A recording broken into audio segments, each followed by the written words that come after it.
What's going on, baseball fans? How are we doing? So as we draw closer to setting those New Year's resolutions for 2022, it's time to take a look back into 2021 and take a look at my top 10 moments from this past year. Let's go talk about it. Starting off my list at number 10, Daniel CAMARENA hits a grand slam. Okay, let's start this off with one of the most wackadoodle moments that I have ever seen. Daniel CAMARENA, who just got called up from the minor leagues, pitched in relief of Yu Darvish, came up to the plate, hit a grand slam off of future Hall of Famer Max Scherzer. Yes, I'm going to let you digest that one for a second. Are you kidding me? That's one of the most ridiculous things I have ever heard, and the fact that it actually happened, that just blows my mind. Daniel CAMARENA was just called up. Yu Darvish in this game got the start, got knocked around. It was 8-0 Nationals. CAMARENA pitched in relief, came up to the plate because they needed a couple innings out of him. He came up to the plate and hit a grand slam. The Padres ended up coming back in this game and walked it off in the bottom of the ninth. Are you kidding me? This is just an amazing moment. Please, if you haven't listened to this, if you haven't seen this, go watch it now. Don Orsillo, a fantastic call on this. CAMARENA ended up not really having a very effective season at all. Ended up getting removed from the 40-man roster recently. But despite not really being effective with the Padres this year, this will go down as just one of the most incredible moments of all time, in my opinion. At number 9, Chris Taylor walks off the wild card game. Ever since they created the wild card game, there have been plenty of good moments, but this one ranks up there. Chris Taylor with the walk-off here in this game. It was a great game to watch. We watched it live together on a live stream. But this is a great game. It was a tight game all the way through. Adam Wainwright pitched great. Scherzer didn't go as deep as you would have wanted him to, but he pitched effectively overall. The bullpens took over. It was a tight game all the way until the bottom of the ninth. And then Chris Taylor came up against Alex Reyes. Line drive, home run to win the game. An incredible moment. The Dodgers ended up moving on to face the Giants in the division round. They fell short against the Braves in the championship series, but this was an incredible wild card game moment. At number 8, Tyler Gilbert throws a no-hitter in his first major league start. There were plenty of no-hitters this past year, but this one sticks out to me the most because the fact that Tyler Gilbert threw a no-hitter in his first career major league start, that is just awesome. The 4th time that has happened where a pitcher in his first career major league start threw a no-hitter.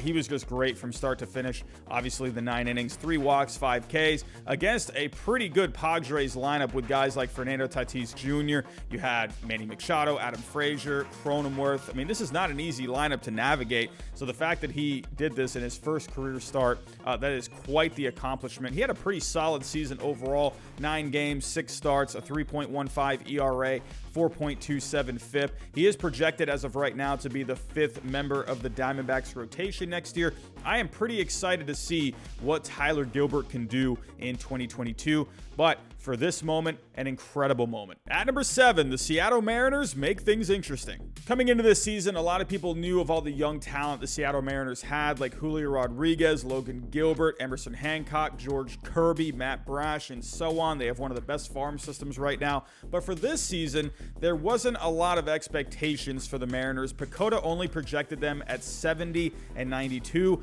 Fangraphs wasn't really much more kind at 72 and 90. So again, not a lot of expectations for the Mariners, but in the end, they really made things interesting. They completely exceeded expectations. A record of 90 and 72, second place in the AL West, just finished short of a wild card.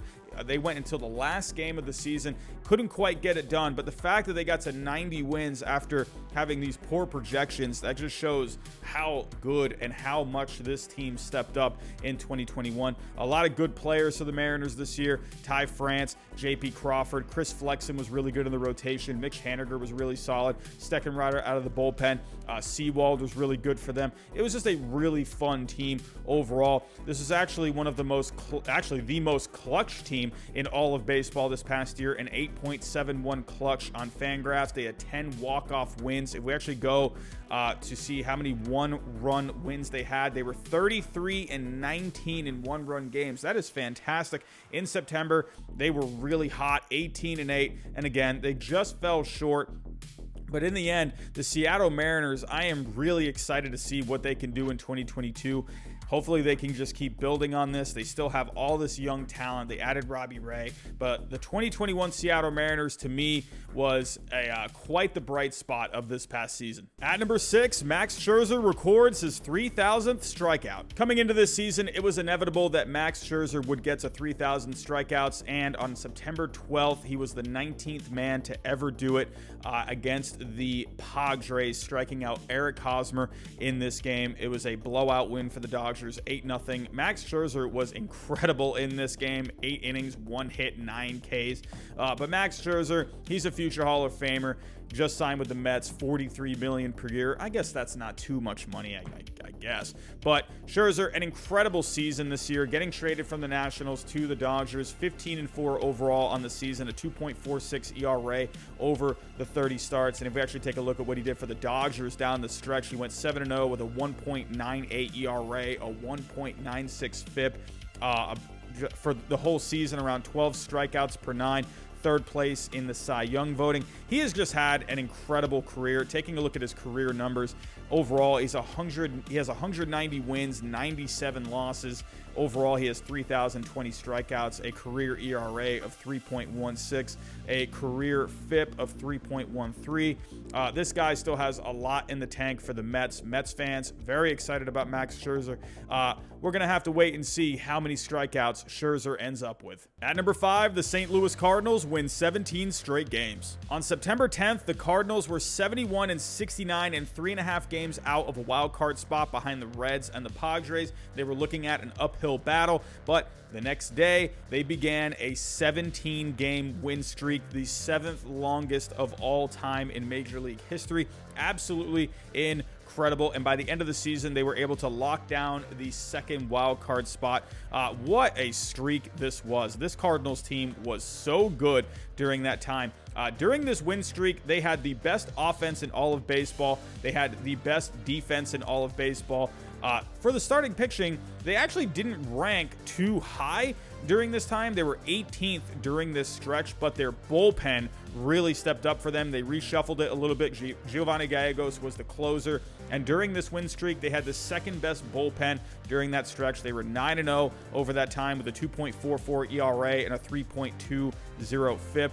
An absolutely incredible streak for the St. Louis Cardinals, one of the best of all time. Coming in at number 4, the Field of Dreams game. Before I get into the actual game, the entire idea of this was just so awesome. I loved this game. The entire presentation of it was absolutely fantastic. They were playing at the actual Field of Dreams in Iowa. They were wearing the old school uniforms. Kevin Costner walked the players onto the field from the corn. That was just incredible. I loved it. But what a game this was. Going into the 9th inning, the White Sox had the lead. Aaron Judge, Giancarlo Stanton with big-time home runs to give the Yankees the lead. But in the end, Tim Anderson hitting a 2-run walk-off home run into the corn. Absolutely incredible. This, to me, was one of the most fun moments of the entire season. Coming in at number 3, Shohei Ohtani. Let's be real here. There were probably enough Shohei Ohtani moments just to fill this list alone. He was incredible this past year. The modern-day Babe Ruth. We haven't seen anything like this since Babe Ruth back in the early 1900s. What a season this guy had. Absolutely deserved the MVP. Offensively, let's start there. Hit 257, a 372 on base, a 592 slugging, 46 home runs, a 152 WRC plus, a 5.1 wins above replacement just for the offense alone. Let's go take a look at the pitching, shall we? He was even better on the mound. Taking a look on the mound, he went 9-2 over 23 starts, 130 innings, a 3.18 ERA, a 3.52 FIP. Right under 11 strikeouts per 9, 3 walks per 9, a home run per 9. I mean, this was just absolutely incredible. Shohei Ohtani had so many good moments this year. Not just the amount of home runs that he had, what he did on the mound. He started the All-Star game. That was just an incredible thing to see. in itself. Shohei Ohtani, to me, he was just one of the best stories from this past year. It was an absolute pleasure to see what he could do both with the bat and on the mound. At number 2, the Atlanta Braves win the World Series. Let's start off at July 31st. They were 52-54, 5 games back of the Mets in the division. They lost Ronald Acuna Jr. due to a torn ACL. The Braves had some work to do, but they made some trades that really helped them get back on track. They got Adam Duvall, Jorge Soler, Eddie Rosario, Richard Rodriguez. They got Jock Peterson earlier. So the Braves really set themselves up for a good second half. In August, they went 18-8. In September, they went 16-10. And then they ended up winning the division pretty handedly, ahead 6.5 games of the Phillies. They ended up winning it all. They ran through the Brewers rather easily. They beat the Dodgers in 6 games in the championship series. Eddie Rosario, one of the guys they traded for, got the MVP for the NLCS. And in the World Series, they beat the Astros in 6 games. Jorge Soler got the World Series MVP, another guy they traded for. So all in all, an incredible season for the Braves, their first World Series championship since 1995. And at number 1 on my list, Trey Mancini beats cancer. Out of all the great moments from this past season, this moment right here sticks out to me the most. Trey Mancini ended up having stage 3 colon cancer. He got a colonoscopy thinking he had maybe a gluten intolerance, ended up finding out he had colon cancer. It was stage 3. You got to remember, there's usually 4 stages of cancer, and he was at stage 3. So it was rather serious. Trey Mancini didn't even play in 2020. Ended up coming back. He had 6 months of chemotherapy. Ended up coming back in 2021. Just incredible. The fact that this guy beat cancer. He was in the home run derby this past year in the finals. Just incredible. It's such an inspiring story, and in the end he ended up having a pretty good season. He hit 255, a 326 on base, 21 homers.